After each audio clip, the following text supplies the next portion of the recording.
Hello my dear students, मैं राहुल सिंह आप सभी का स्वागत करता हूं डेफिनेट सक्सेस पाठशाला पर। और आज के इस वीडियो में हम पढ़ने वाले हैं the making of a global world. इसका वन शॉट वीडियो, क्योंकि बहुत ही छोटा सा चैप्टर है, बहुत बड़ा चैप्टर नहीं है, बहुत छोटा सा पार्ट कवर करना है। हमें मालूम है सीबीएसई ने ये जो एक बहुत बड़ा चैप्टर है उसका एक छोटा सा पोर्शन आपको दिया है, जिसमें से आपको बोर्ड एग्जाम्स में क्वेश्चंस आएंगे। कौन सा पार्ट है? तो सबसे पहला जो इसका इंट्रोडक्शन वाला पार्ट है, ठीक है, वो आएगा। और जो प्री मॉडर्न वर्ल्ड, जो हम इसमें एक पोर्शन पढ़ते हैं, इसका प्री मॉडर्न वर्ल्ड के 3 सेक्शंस हैं। सबसे पहला सिल्क रूट वाला, देन दूसरा वाला जो है वो फूड ट्रैवल्स वाला जो पार्ट है वो, और तीसरा डिसीज एंड कॉन्क्वेस्ट वाला पार्ट है वो। तो सिर्फ यहीं तक इस चैप्टर में आपको क्वेश्चंस आने हैं। तो ज़रा इनको हम ज़रा अच्छे से समझ लेते हैं कि थ्योरी क्या दी हुई है और उस थ्योरी से क्वेश्चंस किस तरीके के बन सकते हैं। तो आइए शुरुआत करते हैं चैप्टर की। ये जो चैप्टर है making of a global world, जब हम इसके बारे में पढ़ेंगे तो इसमें मेनली हम ग्लोबलाइजेशन की बात करते हैं। और ग्लोबलाइजेशन हम पढ़ चुके हैं। क्या होता है ग्लोबलाइजेशन? ग्लोबलाइजेशन का मतलब होता है ग्लोबल इंटरकनेक्टेडनेस। मतलब जब कंट्रीज एक दूसरे से कनेक्ट हो रही हैं, है ना, फास्ट, तेजी से एक दूसरे से कनेक्ट हो रही हैं, तो इसको हम कहते हैं ग्लोबलाइजेशन। याद रखिएगा। लेकिन देखो क्या होता है, जब भी हम ग्लोबलाइजेशन की बात करते हैं तो लोगों को लगता है कि यार अभी 40-50 साल पहले से ही हम देखते हैं कि कंट्रीज इंटरकनेक्ट हुई हैं तेज़ी से, because of internet, computers and all other means of transport वगैरह। इनके कारण हम इकोनॉमिक्स में भी पढ़ते हैं, एक चैप्टर है हमारा globalisation in the Indian economy, तो उसमें ग्लोबलाइजेशन के कारण क्या है उसमें हम टेक्नोलॉजी भी एक कारण पढ़ते हैं, है ना। तो डेफिनेटली ये सारी चीज़ें तो हमने पढ़ी हैं ग्लोबलाइजेशन के बारे में। इकोनॉमिक्स में भी आता है, हिस्ट्री में भी आता है, लेकिन हिस्ट्री में हम हिस्टोरिकल कॉन्टेक्स्ट में पढ़ेंगे कि भाई आज जिस वर्ल्ड में हम रह रहे हैं ये वर्ल्ड किस तरीके से फॉर्म हुआ है, कौन कौन से डिफरेंट फेजेस थे जिनको क्रॉस करके आज हम इस रूप को देख रहे हैं। ठीक है, तो ग्लोबलाइजेशन की अपनी एक हिस्ट्री है ना। तो जरा हम फोकस करते हैं उसी हिस्ट्री ऑफ ग्लोबलाइजेशन के ऊपर कि ग्लोबलाइजेशन हुई क्यों, है ना। तो जनरली हम क्या मानते हैं भाई, लोगों का ये मानना है कि 40-50 साल पहले से ही ग्लोबलाइजेशन की शुरुआत हुई है। तो ये लास्ट 50 ईयर्स की बात करते हैं लोग ग्लोबलाइजेशन में, ठीक है ना। तो लास्ट 50 ईयर्स में हमने देखा कि डेफिनेटली इंटरकनेक्टेडनेस बहुत तेज़ी से बढ़ी है, लेकिन इसका मतलब ये नहीं कि पहले कनेक्टेड नहीं थे, पहले भी कनेक्टेड थे, है ना। तो इस चैप्टर में हम ग्लोबलाइजेशन की जो हिस्ट्री है, एक लॉन्ग हिस्ट्री, इसके बारे में पढ़ने वाले हैं। अब ये ग्लोबलाइजेशन की हिस्ट्री किस चीज़ से रिलेटेड है? ट्रेड से और माइग्रेशन से। लोग माइग्रेट हो रहे हैं एक जगह से दूसरी जगह, किस चीज़ के लिए? इन सर्च ऑफ वर्क, ठीक है। इन चीज़ों के लिए लोगों का मूवमेंट हो रहा था। कैपिटल की बात करें तो कैपिटल के लिए मूवमेंट हो रहा था, यानी पैसे के लिए मूवमेंट हो रहा था। और भी कई सारी चीज़ें हैं जिसके लिए लोग एक जगह से दूसरी जगह मूव हो रहे थे, ठीक है। तो यदि हम ग्लोबलाइजेशन के डिफरेंट फेजेस को देखना चाहें, है ना, तो आगे अभी हम क्या देखेंगे? फेजेस। लेकिन शुरुआत करेंगे एंशिएंट टाइम से ही, कि all through the history human societies जो हैं वो बहुत तेजी से इंटरकनेक्टेड होती चली जा रही हैं, इंटरलिंक होती चली जा रही हैं। कैसे इंटरलिंक हो रही हैं ये हम देख रहे हैं कि लोग ट्रैवल कर रहे हैं, ट्रैवलर्स हैं, ट्रेडर्स हैं, प्रीस्ट हैं, पिलग्रिम्स हैं। ये लोग जो हैं ये ट्रैवल कर रहे हैं वास्ट डिस्टेंसेस। कौन कौन ट्रैवल कर रहे हैं? Travellers, traders, priest and pilgrims, ठीक है। ये लोग ट्रैवल कर रहे हैं long distances, vast distances travel कर रहे हैं। किस चीज़ के लिए? लेकिन इतना ट्रैवलिंग क्यों कर रहे हैं? तो नॉलेज के लिए ट्रैवल कर रहे हैं, अपॉर्चुनिटीज के लिए ट्रैवल कर रहे हैं, स्पिरिचुअल फुलफिलमेंट के लिए ट्रैवल कर रहे हैं, है ना, स्पिरिचुअल फुलफिलमेंट के लिए ट्रैवल कर रहे हैं, and to escape persecution. Persecution मतलब जब कोई किसी को परेशान करता है, टॉर्चर करता है, वो परसिक्यूशन कहलाता है ना। तो कई जगह पर लोगों को, जैसे हमारे यहाँ शेड्यूल कास्ट, दे वर परसिक्यूटेड, उनको सोसाइटी से अलग कर देते थे, उनको कुछ भी चीज़ें शेयर नहीं की जाती थी उनके साथ। इवन पानी जो है वो कॉमनवेल्थ से पानी नहीं ले सकते थे, है ना। तो ऐसे परसिक्यूशन की एग्जाम्पल है। तो इन चीज़ों के लिए, नॉलेज के लिए, अपॉर्चुनिटीज़ के लिए, स्पिरिचुअल फुलफिलमेंट के लिए और परसिक्यूशन से बचने के लिए travellers, traders, priest and pilgrims जो हैं वो ट्रैवल कर रहे हैं। और जब ये लोग इन चीज़ों को अचीव करने के लिए ट्रैवल कर रहे हैं तो साथ में कुछ ले भी तो जा रहे हैं।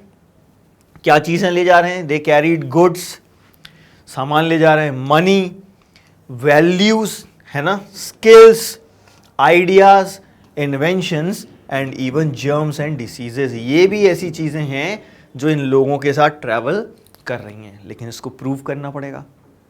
प्रूफ कैसे करते हैं हम? एग्जाम्पल्स के थ्रू, है ना। तो एग्जाम्पल दे देते हम यहाँ पर, देखो लोग कनेक्टेड थे, इसका एग्जाम्पल हमको मिलता है 3000 बिफोर करंट एरा में।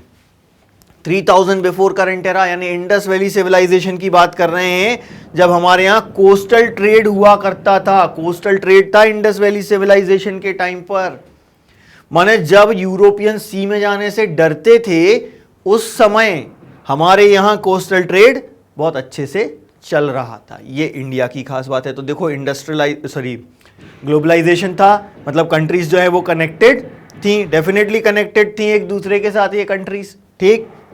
ये एक एग्जाम्पल हो गया, ठीक है। और क्या एग्जाम्पल है यहाँ पर देखते हैं, लॉन्ग डिस्टेंस ट्रेड का या लॉन्ग डिस्टेंस जो लोग ट्रैवल कर रहे हैं उसका।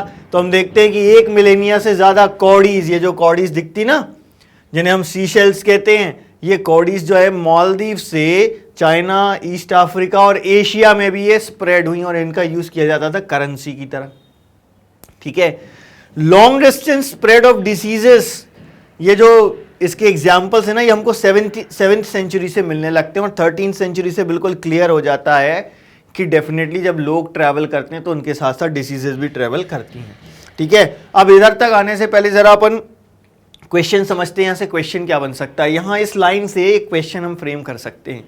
All through history human societies have become steadily more interlinked, how, ये क्वेश्चन बन जाएगा और ये पूरा इसका आंसर हो जाएगा। कैसे इंटरलिंक हुई हैं? लोग ट्रैवल कर रहे हैं, इन चीज़ों के लिए ट्रैवल कर रहे हैं, साथ में ये चीज़ें अपने साथ कैरी कर रहे हैं। एग्जाम्पल दे दिया कि देखो ये एग्जाम्पल मिल गया इंडस वैली सिविलाइजेशन का, कॉडीज का और जर्म्स का, कि 7th सेंचुरी से हमको ये एग्जाम्पल्स देखने को मिलने लगते। देखो यहाँ पर हमको ये दिख रहा है, ये एक इमेज है शिप की, है ना। मेमोरियल स्टोन जो गोवा म्यूजियम में रखा हुआ है, ये 10th सेंचुरी का मेमोरियल स्टोन है। तो यहाँ पर हम ये देखते हैं कि जो शिप दिख रही है ना, इसमें बनी हुई हमको, है ना। तो इससे क्लियरली समझ में आ रहा है कब की है, ये 10th सेंचुरी की है। 10th सेंचुरी में हमको दिख रहा है कि हमारे यहाँ सी ट्रेड हो रहा है और इन्हीं चीज़ों के थ्रू डिसीजेस भी एक जगह से दूसरी जगह स्प्रेड हो रही हैं, ठीक है। चलिए अब आ जाते हैं अपन यहाँ पर अपना जो नया टॉपिक है, प्री मॉडर्न वर्ल्ड का सिल्क रूट की। ये वर्ल्ड कनेक्टेड कैसे था? कनेक्टेड तो था, हिस्टोरिकली हमने देखा कनेक्टेड है, तो कैसे कनेक्टेड है? तो ये जो सिल्क रूट्स है ना, ये डेफिनेटली इन्होंने एक बहुत इंपॉर्टेंट रोल प्ले किया लोगों को और कंट्रीज को कनेक्ट करने में, क्योंकि लोग इन्हीं सिल्क रूट्स के थ्रू तो ट्रैवल कर रहे थे। अब नाम से ही समझ में आ जा रहा है सिल्क रूट क्यों बोल रहे हैं, क्योंकि यहाँ पर चाइना से जो सिल्क दुनिया भर में बेचने के लिए ले जाते थे, उसका यहाँ पर डोमिनेशन है ना। ऐसा नहीं है कि सिल्क के अलावा दूसरी चीज़ें नहीं जा रही हैं, डेफिनेटली सिल्क के अलावा यदि हम देखें तो इंडिया से कॉटन, स्पाइसेस, जेम्स, ज्वेलरी और भी कई सारी चीज़ें हैं जो इन्हीं सिल्क रूट्स के थ्रू ट्रैवल कर रही हैं, है ना। तो डेफिनेटली इनका ऐसा नहीं कि सिर्फ सिल्क जा रहा है, लेकिन सिल्क क्या था, डोमिनेटिंग, इसीलिए हमने इनको नाम क्या दिया है, सिल्क रूट्स, है ना। तो ये एक बहुत अच्छा एग्जाम्पल है जो वाइब्रेंट ट्रेड उस समय अवेलेबल था या उस समय चल रहा था उसका, है ना। तो यहां से भी एक क्वेश्चन बन सकता है, give a example of vibrant pre modern trade and cultural links between distant part of the world, है ना। Give one example of vibrant pre modern trade and cultural links between the distant parts of the world. क्या हो जाएगा example? Silk roots. लेकिन कैसे explain करना पड़ेगा, पहले तो नाम का ही मीनिंग समझा दिया कि ये जो waste bound Chinese silk cargoes इस रूट पे जा रहा है। वेस्ट बाउंड क्यों बोला? क्योंकि वेस्टर्न कंट्रीज में बेचने के लिए ले जा रहे हैं, है ना। तो चूंकि वेस्ट बाउंड सिल्क कार्गोज यहां से जा रहे हैं, इसीलिए इसको नाम दिया सिल्क रूट्स। और ऐसे बहुत सारे सिल्क रूट्स हैं ओवर लैंड एंड ओवर सी। लेकिन याद रखना, ये जो सिल्क रूट्स हैं ये सी रूट्स बाद में डिस्कवर हुए, पहले कौन से थे? सिर्फ लैंड रूट्स थे, ना। सी रूट्स तो कब डिस्कवर हुए? जब वास्को डिगामा इंडिया आया उसके बाद। और वास्को डिगामा इंडिया कब आया? 1498 में, यानी 1498 के बाद ये सी रूट्स मिले। लेकिन लैंड रूट्स तो जो हैं वो कई सेंचुरीज से हमको कनेक्ट कर रहे थे, है ना, बहुत पहले से। इंडस वैली सिविलाइजेशन के टाइम से हम देख रहे हैं कि वो हमारे यहाँ तो सी ट्रेड था, लेकिन हम यूरोप तक नहीं जा रहे थे, लैंड रूट्स जरूर जा रहे थे। उसका हमें एग्जाम्पल याद आता है कि भैया अलेक्जेंडर जो है 3rd century before current era, उस समय इंडिया आ गया था, है ना, लैंड रूट्स के थ्रू ही आया था। तो बहुत लंबे समय से ये लैंड रूट्स हमको कनेक्ट कर रहे थे, ठीक है। तो किन किन को कनेक्ट कर रहे हैं ये सिल्क रूट्स? यदि हम सी रूट्स को भी इंक्लूड करें तो ये यूरोप को, नॉर्थ अफ्रीका को, एशिया को, इन सारे रीजन्स को एक दूसरे से कनेक्ट कर रहे थे, ठीक। अब ये जो सिल्क रूट्स हैं, इन्हीं सिल्क रूट से, ये तो हमने बात करी ट्रेड की, कल्चरल लिंक्स भी हैं। इन्हीं सिल्क रूट्स के थ्रू हम ये देखते हैं कि क्रिश्चियन मिशनरीज और मुस्लिम प्रीचर्स जो हैं वो भी दुनिया के डिफरेंट पार्ट्स में जा रहे हैं और अपने रिलीजन को प्रीच कर रहे हैं, ठीक है। और इन्हीं सिल्क रूट्स के through 5th 6th century before current era में इंडिया से बुद्धिज्म जो है वो वर्ल्ड के डिफरेंट पार्ट्स में स्प्रेड हुआ, ठीक है। तो यहां पर हम ये देखते हैं, एग्जाम्पल दिया हुआ है इसका कल्चरल लिंक का, कि क्रिश्चियन एरा विगन होने के पहले, ठीक है ना, क्रिश्चियन एरा जो है वो अपन कहते हैं ना 1st सेंचुरी से जो क्रिश्चियन एरा स्टार्ट हो गया है ना, तो ये सिल्क रूट्स जो है क्रिश्चियन एरा स्टार्ट होने से पहले से ये सिल्क रूट्स हैं। और ये कब तक डोमिनेटिंग रहे सिल्क रूट? 15th सेंचुरी तक ये सिल्क रूट्स डोमिनेटिंग रहे। लैंड की बात कर रहे हैं, क्योंकि अभी हमने देखा 1498 में वास्को डिगामा ने सी रूट खोज लिया, तो 15th सेंचुरी खत्म हुई तो हमको सी रूट्स मिल गए। तो ये लैंड रूट्स जो हैं ये प्री क्रिश्चियन एरा से, यानी बिफोर क्रिश्चियन एरा से लेकर 15th सेंचुरी तक ये सिल्क रूट्स डोमिनेटिंग थे। यहीं से चाइनीज पॉटरी भी ट्रैवल कर रही है वर्ल्ड के डिफरेंट पार्ट्स में, टेक्सटाइल, स्पाइसेस इंडिया से और साउथ ईस्ट एशिया से ट्रैवल कर रहे हैं वर्ल्ड के डिफरेंट पार्ट्स में। प्रीशियस मेटल्स जो हैं ये कहाँ से आ रही हैं? यूरोप से और अदर पार्ट से इंडिया में आ रही हैं, लाइक गोल्ड और सिल्वर इंडिया और चाइना को मिल रही हैं। क्यों? क्योंकि हम ये नेचुरल गुड्स उनको बेच रहे हैं। हमारे पास ये नेचुरल गुड्स है, हमारे यहाँ कॉटन हर साल प्रोड्यूस होता है, स्पाइसेस हर साल प्रोड्यूस होते हैं, ये यूरोप में प्रोड्यूस नहीं हो सकते, है ना। तो यहाँ से हमने क्या देखा कि यूरोप से ये गोल्ड और सिल्वर ले रहे हैं और उनको ये स्पाइसेस, कॉटन, सिल्क दे रहे हैं। तो इंडिया और चाइना जो है बहुत रिच थे, इसीलिए तो इंडिया को बोलते थे ना सोने की चिड़िया। क्यों बोलते थे? क्योंकि हमारे पास नेचुरल रिसोर्सेज हैं। India is a rich country. क्यों? सिर्फ सोना चांदी के कारण नहीं, हमारे नेचुरल रिसोर्सेज के कारण, क्योंकि हमारी सारी जो रिक्वायरमेंट्स हैं वो फुलफिल करने के लिए जो रिसोर्सेज चाहिए वो हमारे पास अवेलेबल हैं, इसीलिए हम रिच थे और अभी भी हैं, ठीक है ना। ऐसा नहीं है कि रिच नहीं है, बस ये कह सकते हो कि भाई पॉपुलेशन बहुत बढ़ गई है और इसीलिए इक्वल डिस्ट्रीब्यूशन नहीं हो पा रहा है, बट रिच कंट्री तो अभी भी है, ठीक है। हालांकि वर्ल्ड बैंक के हिसाब से देखें तो हम मिडिल इनकम कंट्रीज में आते हैं, उसमें भी लोअर मिडिल इनकम कंट्रीज में आते हैं, ठीक है। क्लियर है ये चीज़? तो यहां पर हमने देखा कि ये डेफिनेटली ट्रेड का तो एक बहुत अच्छा एग्जाम्पल हमको यहां पर दिख गया है, लेकिन कल्चरल लिंक का भी एग्जाम्पल हमको यहीं देखने मिलता है, क्योंकि इसी सिल्क रूट के थ्रू क्रिश्चियन मिशनरीज और मुस्लिम प्रीचर्स भी ट्रैवल किए और इसी रूट्स के थ्रू बुद्धिज्म भी इमर्ज हुआ, जो इंडिया में वो दुनिया के अदर पार्ट्स में स्प्रेड हुआ। तो इतना पूरा हम क्वेश्चन का आंसर लिखेंगे जो हमने क्वेश्चन डिस्कस किया ना कि कल्चरल और ट्रेड लिंक्स का अच्छा एग्जाम्पल बताइए इन प्री मॉडर्न वर्ल्ड, तो उसमें सिल्क रूट्स के एग्जाम्पल देते हैं और ये सारी चीज़ें अपन बताते हैं, ठीक है। अब यही कनेक्टिविटी जो हमें सिल्क रूट्स के थ्रू दिख रही है, और इसमें हमने ट्रेड और बुद्धिज़्म, क्रिश्चियनिटी और इस्लाम की बात करके करी, यानी कि ट्रेड और कल्चर दोनों की बात करी। ऐसी ही लिंक हमें फूड के थ्रू भी दिखती है। हमें कॉमन फूड नज़र आता है वर्ल्ड के अदर डिफरेंट पार्ट्स में।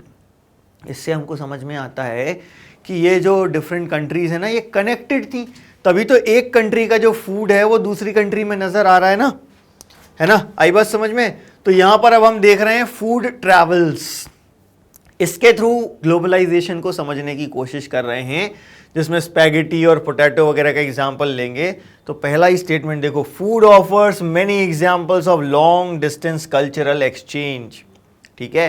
तो food is also a part of culture. तो जो हमने रिलीजन की बात करी थी अभी कल्चर में, वैसी ही बात अभी हम यहाँ पर फूड की करेंगे, ठीक है। ये भी कल्चरल एक्सचेंज में हम, या जो कल्चर का एग्जाम्पल देना उसमें हम ये फूड का एग्जाम्पल भी दे सकते हैं, because it is also a part of culture, ठीक है।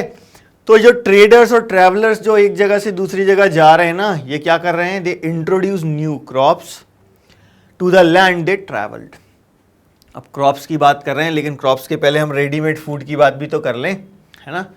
पहले हम रेडी फूड स्टफ की बात करेंगे और उसके बाद हम क्रॉप्स की बात करेंगे, है ना। कुछ ऐसी क्रॉप्स जो दुनिया में पहले सिर्फ अमेरिका में प्रोड्यूस होती थी, फिर बाद में अदर कंट्रीज़ में भी वो चीज़ें प्रोड्यूस होने लगी, क्योंकि लोगों को पता चल गया कि भाई इनको कैसे प्रोड्यूस किया जाता है अमेरिका में, और ये कितनी ज़्यादा न्यूट्रिशियस हैं और कम इन्वेस्टमेंट करके ये प्रोड्यूस की जा सकती हैं, ना। लेकिन पहले हम क्या एग्जांपल लेंगे, रेडीमेड फूड स्टफ, ठीक है, जो वर्ल्ड के डिफरेंट पार्ट्स में हमको मिलता है, लेकिन वो कॉमन ओरिजिन शेयर करता है, ठीक है। तो सबसे पहले एग्जांपल हम लेंगे स्पैगेटी एंड नूडल्स। देखो भाई, मेरे को तो आज तक इन दोनों में ना ठीक से अंतर समझ में नहीं आया कि इन दोनों में अंतर क्या है। मेरे को तो दोनों एक जैसे ही लगते हैं, है ना। हो सकता है कि मैं चाइनीज़ फूड लवर नहीं हूँ शायद, इसलिए मुझे ठीक से समझ में नहीं आया। जो लोग चाइनीज़ फूड लवर हैं वो आसानी से बता सकते हैं कि इन दोनों में क्या अंतर है ना। लेकिन यहाँ पर ये है कि नूडल्स जो है ये चाइनीज़ डिश है और स्पैगेटी जो है ये यूरोपियन डिश है। तो ऐसा कहा जाता है कि ये जो नूडल्स हैं, these noodles travelled from China to become spaghetti Europe में, ठीक है। और यहाँ पर हम इटली का भी एग्जाम्पल लेंगे। इटालियन डिश हम जानते हैं पास्ता, है ना। तो ये कहते हैं कि जो पास्ता है ना, इसका ओरिजिन हमको अरब कंट्रीज़ में मिलता है जी। ऐसा मानते हैं कि जो अरब ट्रेडर्स हैं ये पास्ता लेकर गए सिसिली, जो कि अब इटली का एक पार्ट है ना। तो पास्ता एक इटालियन डिश हो गया, है ना। क्लियर है ये चीज़।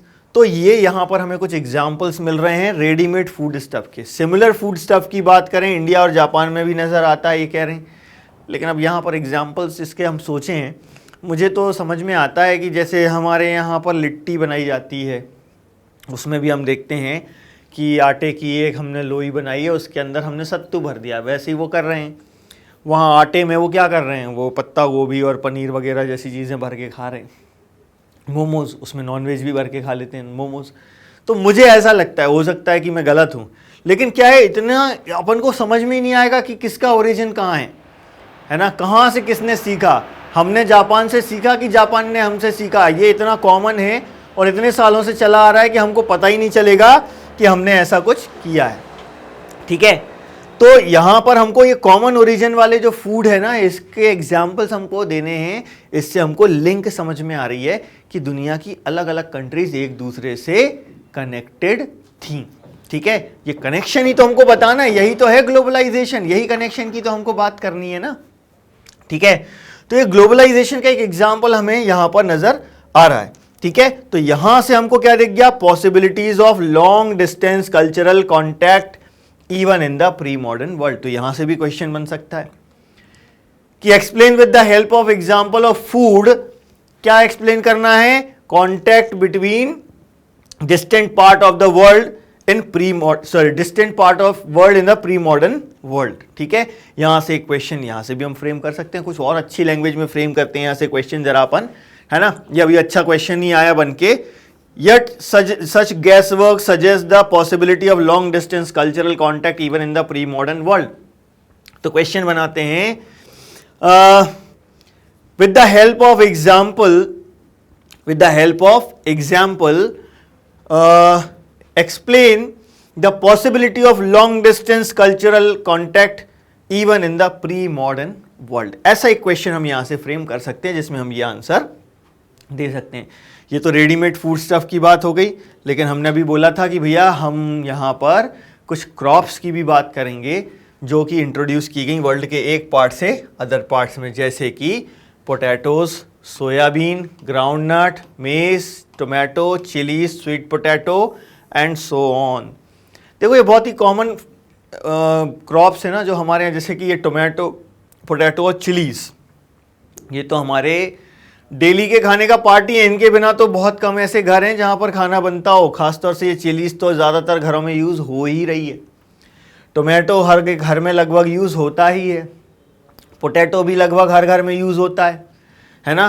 सोयाबीन का तेल सबसे ज़्यादा यूज़ हो रहा है और ग्राउंडनट का तेल सबसे ज़्यादा यूज़ हो रहा है इंडिया में। और पॉपकॉर्न, मेज़, भुट्टा, ये तो हम बहुत खा रहे हैं इंडिया में। लेकिन ये कोई भी क्रॉप्स इंडिया की क्रॉप्स थी ही नहीं है, इंडिया में प्रोड्यूस होती ही नहीं थी। सोचो आज से कुछ सेंचुरीज पहले तक, कितनी सेंचुरीज पहले तक, 5 सेंचुरीज पहले तक ये क्रॉप्स इंडिया में प्रोड्यूस नहीं होती थी, वर्ल्ड के किसी पार्ट में प्रोड्यूस नहीं हो रही थी सिवाय अमेरिका के, और अमेरिका का हमको पता नहीं था।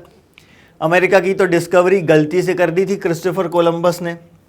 ये निकले थे इंडिया के लिए सी रूट खोजने, लेकिन गलती से सीधे सीधे चले गए और कहाँ पहुँच गए, कैरेबियन आइलैंड्स पहुँच गए, जिन्हें आज हम वेस्ट इंडीज़ के नाम से जानते हैं, है ना। और इन्होंने दो बड़े बड़े कॉन्टिनेंट सर्च कर लिए, north America and south America.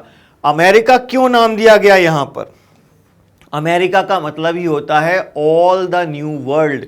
तो इन्होंने एक नई दुनिया खोजी ना क्रिस्टोफर कोलंबस ने, और फिर इसके बाद क्रिस्टोफर कोलंबस के बाद वास्को डी गामा ने इंडिया के लिए भी सी रूट खोज लिया। तो ये सारी क्रॉप्स जो अमेरिका से मिली वो यूरोप में भी इंट्रोड्यूस हुई, अफ्रीका में इंट्रोड्यूस हुई, इंडिया में भी इंट्रोड्यूस हुई और वर्ल्ड के अदर पार्ट्स में भी इंट्रोड्यूस हुई, और इससे लोगों को काफ़ी फ़ायदा हो रहा है।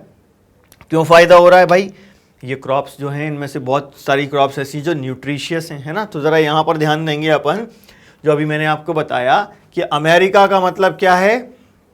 अमेरिका का मतलब होता है यहाँ पर ऑल द न्यू वर्ल्ड, ठीक है। हालांकि यहाँ पर जो अमेरिका वर्ड हम यूज़ करते हैं ये नॉर्थ अमेरिका, साउथ अमेरिका और कैरेबियन आइलैंड्स को डिस्क्राइब करने के लिए यूज़ करते हैं, ठीक है।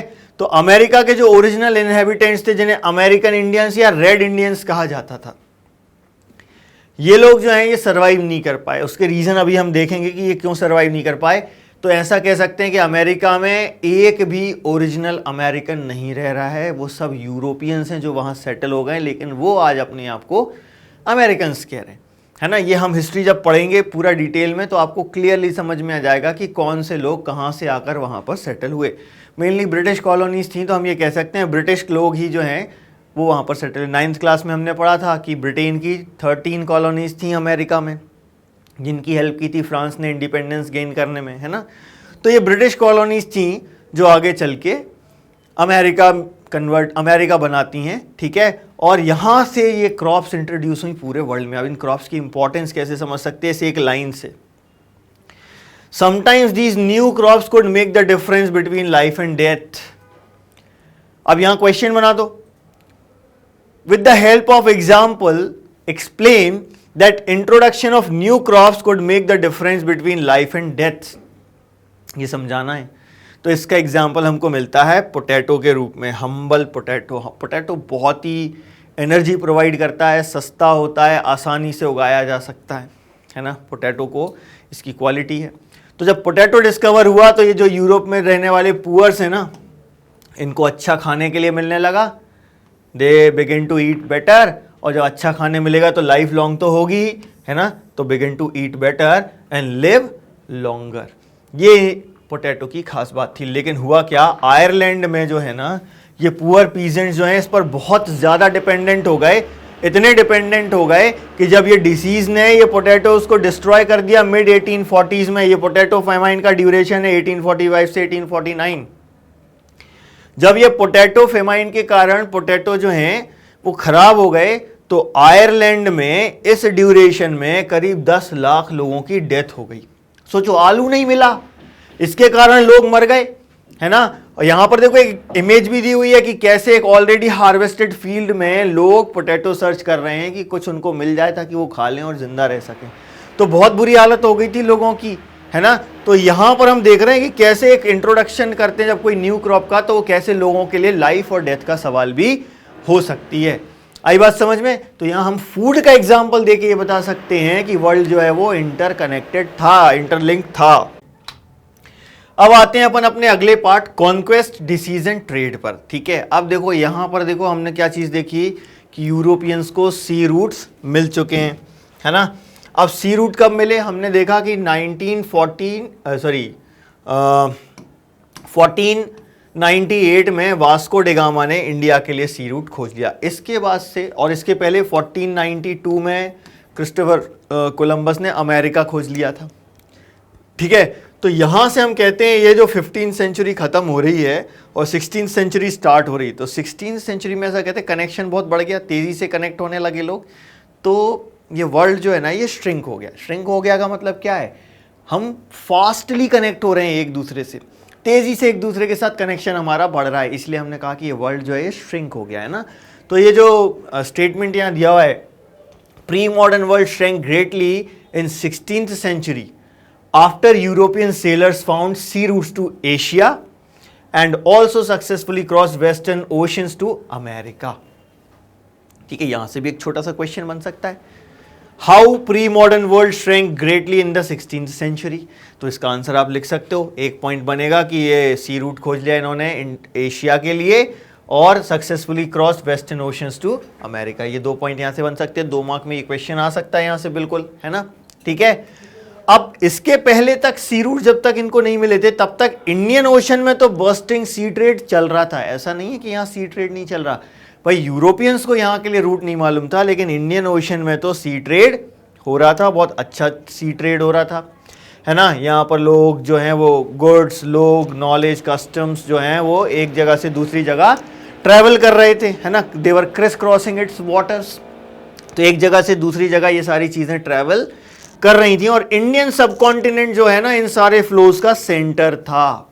इंडियन सबकॉन्टिनेंट का मतलब क्या है यहाँ पर, आज के टाइम पे इंडियन सबकॉन्टिनेंट हम बोलते हैं इंडिया, पाकिस्तान, बांग्लादेश, श्रीलंका, नेपाल, भूटान, अफगानिस्तान, ये सारी कंट्रीज जो है ना ये इंडियन सबकॉन्टिनेंट कहलाती हैं ना। तो ये पूरा इंडियन सबकॉन्टिनेंट जो है ना, it was the central to these flows. किन चीज का फ्लो की बात कर रहे हैं, गुड्स, पीपल, नॉलेज, कस्टम्स, है ना। इन सारी चीजों के फ्लो का सेंटर क्या था, इंडिया, या ऐसा कहें इंडियन सबकॉन्टिनेंट। ठीक है, लेकिन धीरे धीरे ये जो सेंटर इंडिया में है, ये इंडियन सबकॉन्टिनेंट में है, ये शिफ्ट हो रहा है। यूरोपियंस जो है ना जैसे ये एंटर हुए वैसे ही ये जो फ्लो का सेंटर जो इंडियन सबकॉन्टिनेंट था ये यूरोप की तरफ शिफ्ट होने लगा। क्यों शिफ्ट होने लगा, because of the discovery of America. America जैसे डिस्कवर किया तो यहां से सब कुछ शिफ्ट होने लगा धीरे धीरे यूरोप की तरफ। क्यों, क्योंकि अमेरिका में जो वेल्थ मिली, वेल्थ का मतलब क्या है, यहाँ गोल्ड और सिल्वर तो है, लेकिन साथ ही साथ जो अबंडेंट लैंड अवेलेबल है, जमीन है, फॉरेस्ट अवेलेबल है, वाइल्ड लाइफ अवेलेबल है, मिनरल्स अवेलेबल हैं, ये सारी चीजें अमेरिका में अवेलेबल थी। क्योंकि वहां पर जो ट्राइबल्स थे उन्होंने इन चीजों को प्रोटेक्ट किया, उनको एक्सप्लॉइट नहीं किया। इन सब का फायदा मिला यूरोप को, है ना। तो जैसे ही अमेरिका डिस्कवर हुआ उसकी फेवल वेल्थ जो मिल रही है ना यूरोप को, उसका असर सिर्फ यूरोप पर ही नहीं बल्कि पूरी दुनिया पर हो रहा था, है ना। तो 16th सेंचुरी से हम देखते हैं कि इनका जो वास्ट लैंड है, अबंडेंट क्रॉप्स हैं, मिनरल्स हैं, ये दुनिया भर में लोगों की लाइफ चेंज करने लगे। और अमेरिका की वेल्थ के बारे में चर्चे तो हर जगह थे। क्यों चर्चे थे भाई, यहाँ पर गोल्ड और सिल्वर तो मिल ही रहा है भरपूर, है ना। तो ये जो सिल्वर है ना, ये पेरू और मैक्सिको में जो माइंस थी यहां से इनको मेनली सिल्वर मिल रहा था, जिससे ये एशिया के साथ जो ट्रेड कर रहे थे उसको फाइनेंस कर रहे थे। माने इनिशियली पेरू और मैक्सिको से सिल्वर लाकर यूरोपियंस ने एशिया के साथ पूरा ट्रेड किया, जिसके कारण इंडिया और चाइना के पास खूब पैसा आया। अमेरिका में बहुत वेल्थ है, इसके किस्से फैलने लगे, इसके बारे में लेजेंड्स फैलने लगी। क्या है, जैसे आपने एल्डोराडो का नाम सुना होगा, है ना। एल्डोराडो जिसे हम सिटी ऑफ गोल्ड कहते हैं ना, आपने इंडिया में भी सुना होगा ना मूवीज में नाम, KGF, कोलार गोल्ड फील्ड्स, जिसे एल्डोराडो भी बोल दिया यहाँ पर मूवी में। लेकिन यहाँ एल्डोराडो की एक कहानी है कि ऐसा मानते हैं कि अमेरिका के जंगलों में छुपी हुई कोई सिटी है जो पूरी की पूरी सोने की बनी हुई है। इसके बारे में अफवाहें फैल गई कि पूरी की पूरी सिटी जो है ना ये गोल्ड की बनी हुई है। तो कई सारे लोग इसकी तलाश में गए, हालांकि वो लोग कभी वापस नहीं लौटे। लेकिन इतना तो है कि अमेरिका में वेल्थ बहुत थी, जिसके कारण ये पूरी दुनिया भर में लोगों की जो लाइफ है वो चेंज कर रहा था। खासतौर से यूरोपियंस जो हैं वो अपना ट्रेड बैलेंस बना रहे थे एशिया के साथ। ठीक है, क्लियर है ये चीज़। अब इतनी सारी वेल्थ मिल रही है, ये सारी वेल्थ यहाँ से जो मिल रही है, इस वेल्थ का क्या करेंगे भाई, कुछ तो करना पड़ेगा ना वेल्थ का। अब कैसे मिले, लेकिन पहली चीज़ ये भी है, एक समस्या क्या आती है यहाँ पर, इतनी सारी वेल्थ जो इनको मिल रही है ये आसानी से नहीं मिल रही। वहाँ के जो ट्राइबल्स हैं वो इनको रजिस्ट कर रहे हैं, है ना। अब वो ट्राइबल्स रजिस्ट कर रहे हैं तो अब ये वेल्थ चाहिए इनको, तो क्या करना पड़ेगा, उन ट्राइबल्स से इनको लड़ना पड़ेगा। तो वॉर्स का दौर चालू हुआ। यूरोपियंस और जो अमेरिका के ओरिजिनल इनहैबिटेंट्स थे, रेड इंडियंस, इनके बीच में लड़ रहे हैं ये आपस में। और कॉलोनाइजेशन का दौर चालू हो गया अमेरिका में फ्रॉम द 16th सेंचुरी। ठीक है, तो सबसे पहले कॉलोनाइजिंग कंट्रीज जो थी ना अमेरिका में, वो कौन सी थी? स्पेन एंड पुर्तगाल। ठीक है ना, पोर्चुगीज एंड स्पेनिश कॉन्क्वेस्ट हुई सबसे पहले, इन्होंने कॉलोनीज एस्टैब्लिश करी by the mid 16th century. देखो पहुंचे ही हैं, 50 साल के अंदर इनको चाहिए पूरी की पूरी वेल्थ, और इसीलिए वहां पर ये अपनी कॉलोनीज बनाना चाहते हैं। कॉलोनाइजेशन करेंगे डेफिनेटली, तो इसके लिए क्या लड़ाई करेंगे? लड़ाई के लिए डेफिनेटली फायर पावर तो चाहिए, यानी बंदूकें तो चाहिए इनको। लेकिन अमेरिका में इनकी जीत का सबसे बड़ा रीजन ये सुपीरियर फायर पावर नहीं थी, बल्कि क्या थी? एक डिसीज जिसका नाम क्या था? Small pox. ठीक है, ये कोई कन्वेंशनल मिलिट्री वेपन के कारण नहीं जीत रहे थे अमेरिका में, डेफिनेटली जीत सकते थे, लेकिन ये जो स्मॉल पॉक्स है ना, ये इतना डेडली था अमेरिकन के लिए। क्यों? क्योंकि अमेरिकन आइसोलेटेड थे, यूरोपियंस इस बीमारी के लिए इम्यून हो चुके थे, लेकिन अमेरिकन आइसोलेटेड थे, वो इस बीमारी के लिए इम्यून नहीं थे। तो जब ये बीमारी अमेरिका पहुंची तो ये फॉरेस्ट फायर कहते हैं ना, ऐसे आग एकदम जंगल में कितने तेजी से फैलती है, ऐसे ही फॉरेस्ट फायर की तरह ये बीमारी पूरे अमेरिका में बहुत तेजी से फैली। और कई बार ऐसा होता था कि पता चला कि ये लोग लड़ने के लिए जा रहे थे किसी कबीले से, जब ये वहां पहुंचे तब वहां सब लोग मर चुके थे स्मॉल पॉक्स के कारण। इतना ज़्यादा डेडली डिसीज थी ये, क्योंकि लोग इसके लिए इम्यून नहीं थे। It was a alien disease to them. ठीक है ना, तो यूरोपियंस अपने सोल्जर्स के साथ, अपने लोगों के साथ ये बीमारी वहां लेकर पहुंचे, और अमेरिकन्स चूंकि बहुत लंबे समय से आइसोलेटेड थे, उनके लिए इम्यूनिटी नहीं थी इस डिसीज के लिए, इसीलिए बहुत सारे लोग मारे गए। देखो एक यहाँ पर बायोलॉजिकल वॉरफेयर भी कह सकते हैं इसको। यहाँ पर एक एग्जाम्पल दिया हुआ है जॉन विंथ्रॉप का, जो मैसाचुसेट्स बे कॉलोनी थी न्यू इंग्लैंड में, वहाँ के पहले गवर्नर थे। उन्होंने क्या बताया, देखो क्या लिख रहे हैं वो 1634 में, smallpox signalled God's will blessing for the colonialist. The natives यानी ये रेड इंडियंस की बात कर रहे हैं, the natives were near all dead of smallpox, so as the lord health मतलब head, lord had cleared our title to what we possess. ये कह रहे हैं कि भगवान की मर्जी थी ये कि हम यहाँ पर रूल करें, और इसीलिए स्मॉल पॉक्स ने इन सबको मार दिया। कितनी बढ़िया, मतलब इतना मजे ले रहे हैं भाई ये तो। और यहाँ पर क्या हो रहा है, ये स्मॉल पॉक्स के कारण सारे के सारे मर रहे हैं। एक डेडली डिसीज साबित हुई इनके लिए। एक बार ये इंट्रोड्यूस हुई तो ये इतनी स्पीड से पूरे कॉन्टिनेंट में फैल गई कि यूरोपियंस नहीं पहुंच पा रहे, उससे पहले ये डिसीज पहुंच जा रही है और लोगों को खत्म कर दे रही है। पूरी की पूरी कम्युनिटी जो है ना वो खत्म हो जा रही है।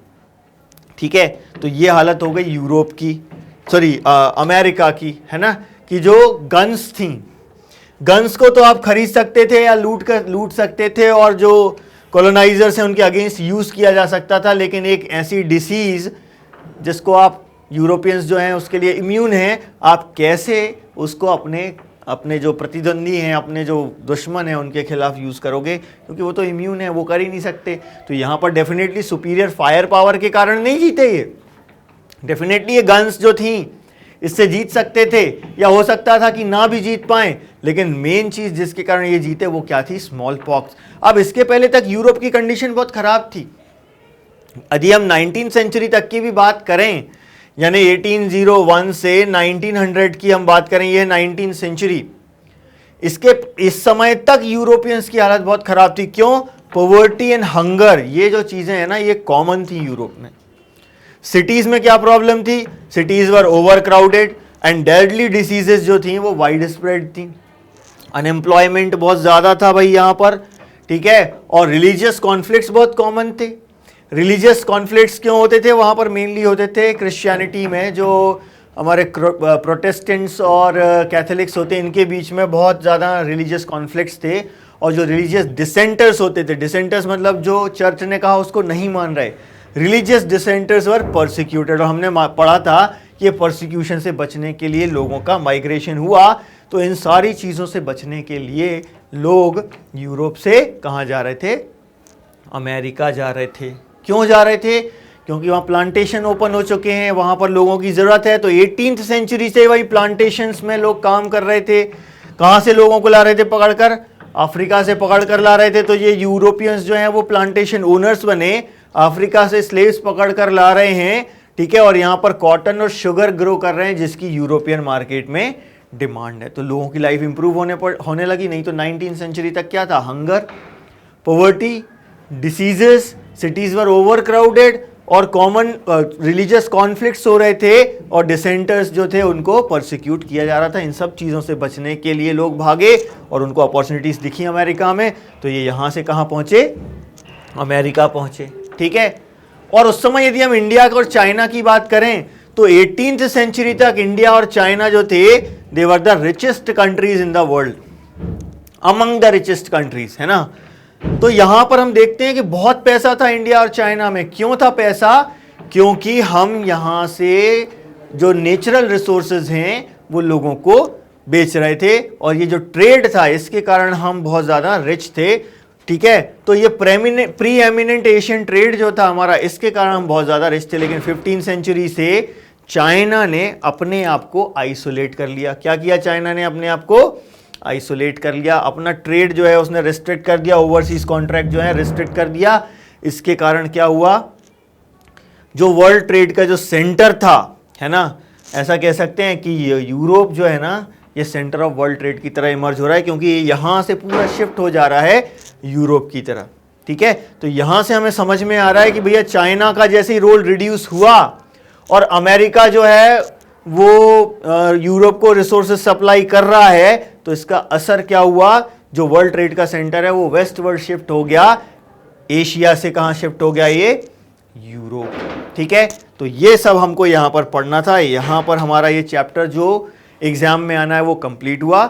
इसके बाद अगला जो वीडियो है उसमें हम एक नया चैप्टर स्टार्ट करेंगे। इस चैप्टर में आपको जो भी डाउट्स आते हैं आप हमारे कमेंट सेक्शन में आकर हमसे पूछ सकते हैं, हम डेफिनेटली आपसे कनेक्ट होंगे। Thank you very much.